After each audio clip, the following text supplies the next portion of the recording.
Okay, I'm going to show you a weird workaround for a ridiculous Schoology glitch. So I'm trying to post an update from, and I want it to be a pinned announcement. Okay, so it's from a Google Drive. It's a slide. So I go on resources, I go to apps, I click on Google Drive resource, and let's just say this is the one that I want. When I go to import, you notice I don't see import embed, which is what I want. Okay. So I have to do this weird, bizarre workaround. So go back to materials, click on add materials, click on add page. Okay. Don't do this from down here in resources. Go up to insert content and go over to Google Drive resource app.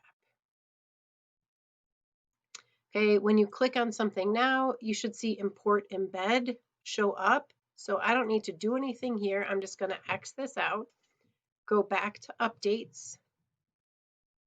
Okay, click on resource again, click on apps, go to Google Drive. The one that I really want is in this section, shared with me, which is this one right here. Import, oh, miraculously, import embed shows up, okay? Which for some reason it doesn't until you do that weird workaround. And then I'm going to click this, announcement is what I want, and I'm going to post it.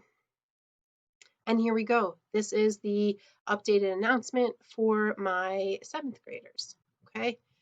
And it shows up twice because it's a linked section, not because I actually posted it twice. So it's showing up in each section. So there you have it, the weird, bizarre workaround when you can't embed from your Google resource app.